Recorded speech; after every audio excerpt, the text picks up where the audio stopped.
So one of my lines in Winnie the Pooh was, I said, we're all surrounding Winnie the Pooh, and I go, it's your unlucky day, mate, and we're not girls. Yo quisiera preguntarle sobre asesinatos accidentales, Accident Man. Ven, fue dirigida por uno de los colegas de acá del canal, Jesse Johnson, y pues quería saber no solo cómo fue la experiencia de ser dirigido por él, sino también en ser su primer rol, porque es un rol totalmente muy inesperado y también muy cool, junto con Scott Adkins. We got the loot to interview some time back to Jesse B. Johnson, and we know that you started in Accident Man. So we had to ask you, how was the experience working with this amazing director, a friend from the channel, and of course with Scott Adkins? And this, go ahead, man. I filmed that way back in November 2016. And it was obviously in the UK, and it was a cemetery like West Ham Cemetery. And I was just a funeral mourner. It was my first sort of thing I've really done. And I'm a martial artist myself. So, and I met Scott Adkins, which was like a bit of a fanboy moment.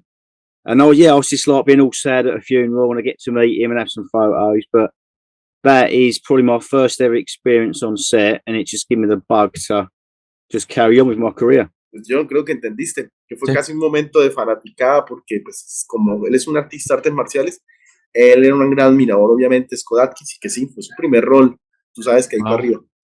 Excelente. Además, hay un corto que la verdad me pareció muy interesante, que se llama Babylon.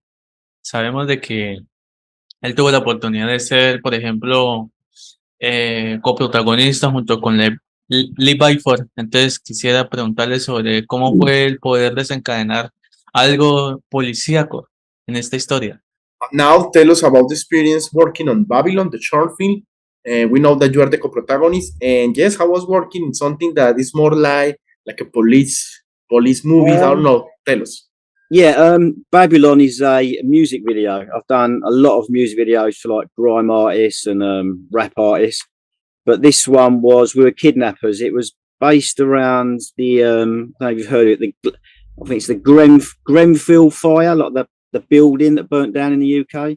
It was quite a big story, and it was sort of surrounded by that. And me and the guy called Lee, one of my good friends, Lee Byford, we had to kidnap certain people in this music video. So we kidnapped the chief of police and the architect for the tower.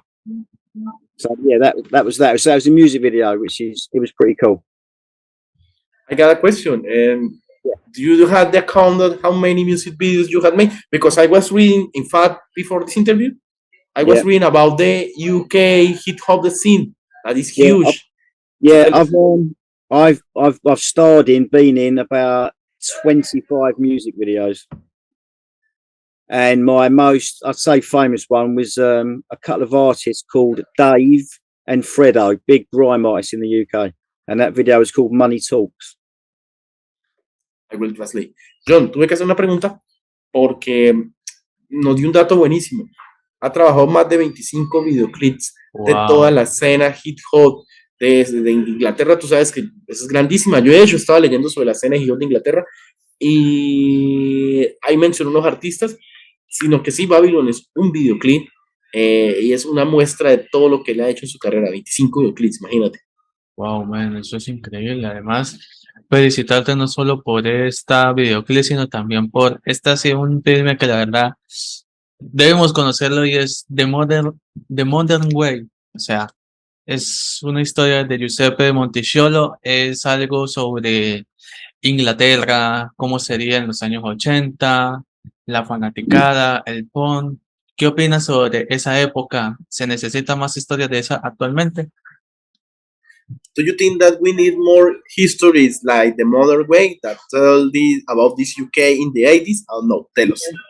Yeah, The Modern Way was based on in the 1980s. It was like skinheads versus mods, and it was always a big gang sort of thing. That was the gang sort of thing back then. And my role in that was like there's a big fight scene at the end, and I was one of the henchmen for the main villain. And yeah, I took a bottle to the face. Me and the main character had a big old fight, and I'll get put down by a old bottle to the head. But it was good. That was filmed in the UK. in a few of the pubs, and say a big old fight scene was good, and there was chairs flying everywhere. And so that was fun. Good. Great. Jhon, bueno, ahí entendiste. Él era uno de los matones del villano principal. Y de hecho, hay una escena, ahí creo que le spoiló una pelea muy buena con el protagonista, porque es que eran entre las batallas de skinheads. O sea, sí, era sobre la Inglaterra de las batallas de los skinheads versus, creo que serían contra los anarquistas, por así decirlo. Y claro, que sí, que él recibió una buena golpiza, pero pues que todo muy divertido. Tú sabes que él es un artista de artes marciales buenísimo. No solo eso, se viene Navidad y hay que hablar sobre The Money Christmas Tree. Es sobre, esa historia muy loca. Mezclar la Navidad junto con terror es algo que a mí siempre me ha fascinado. Además que usted es muy afortunado porque usted estuviste con una de las actrices más catalogadas de Yuka, Mike Kelly, Sarah Cohen, Kelly Rianson. Pero, hombre, ¿cómo usted visualiza estas historias de Navidad mezclarlas con terror? Y hay que decirlo, ¿no? Creo que es lo mismo que hizo nuestro amigo Simon Phillips, que hizo, man, it's crazy because we got in the channel the amazing Simon Phillips. He's an actor from UK, and he made like his own version of the Bad Santa Claus, but you are another movie that mixes the Christmas with the terror. I don't know why they always do that in UK, but we love that. So tell us about the experience doing this movie, and of course with these amazing actresses. Go ahead. So this was originally called Demonic Christmas Tree, and then they changed the title to The Killing Tree, which was released on Amazon Prime about nearly 2 weeks ago. It was filmed in a big old mansion in England. I was doing my scenes at 2 a.m. in the morning, -1 temperature. And I get killed by a 30-foot Christmas tree. And there was like a big Christmas party, about 5 or 6 guests, and we all like run off outside and all get picked off. And I'm sort of hiding behind the bush, and I sort of get pierced by the Christmas tree. It's like a revenge story.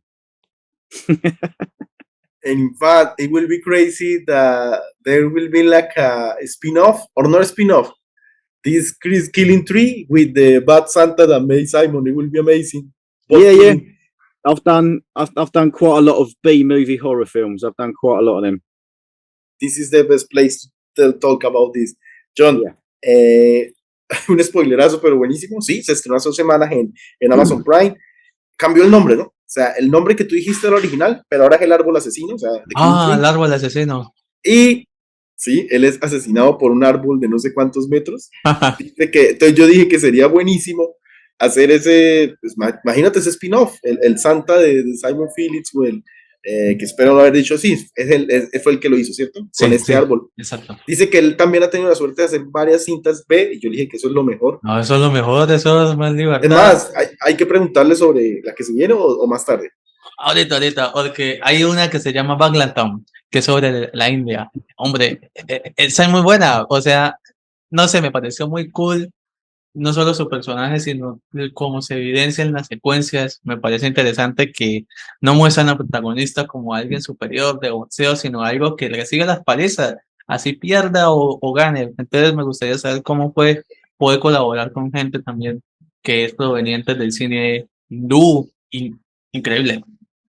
Man, how was your experience in Banglatown? We know that here you work with a lot of people from the Hindi cinema, and it's great because Jhon say something great. It's a movie when the characters all got beat up. They are, we are not superior. No, they all got their asses kicked. So tell us about this experience in this movie. Yeah, Banglatown is like, it's kind of a comedy film as well, and it's all these, like, say, these Hindu and Asians, I think, like gangs just having a massive fight off, and we're the best, and now you're the best. And I was pulled in as a like a stunt fighter with my friend Lee J Ramirez. He got me the job, and we went to London in a paintball bunker. Now the game paintball.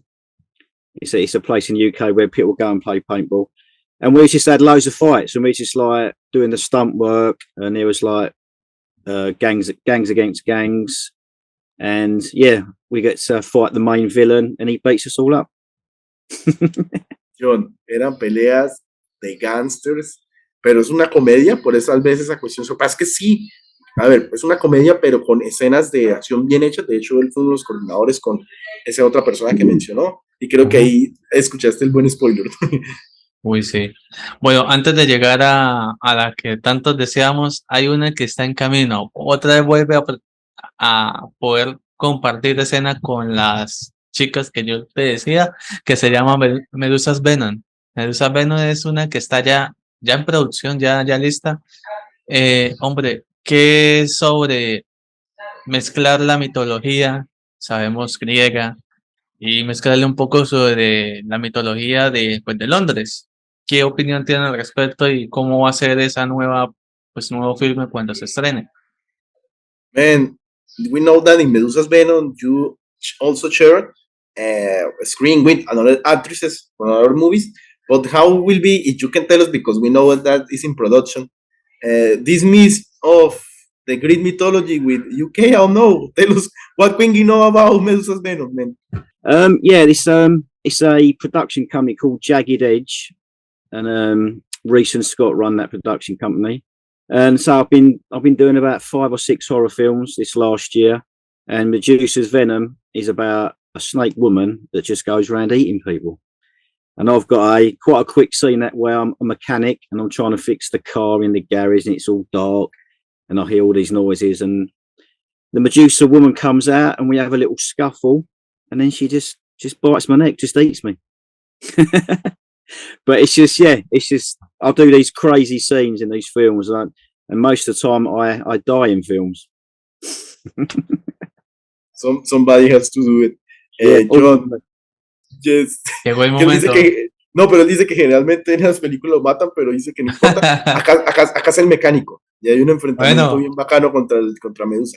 Viene el momento. viene el momento. Winnie the Pooh, man. Yes. The Blonde Honey, man. Eso, man, yo le digo algo. Qué bueno que lo hayan ya libre de derechos al personaje, que es muy querido. Pero, hombre, siempre quise que lo hubieran hecho a este modo. Y se cumplió. Entonces, men, ser el amigo de Christopher Robin, ¿qué opinión le da al respecto? ¿Qué expectativas tiene cuando se estrene?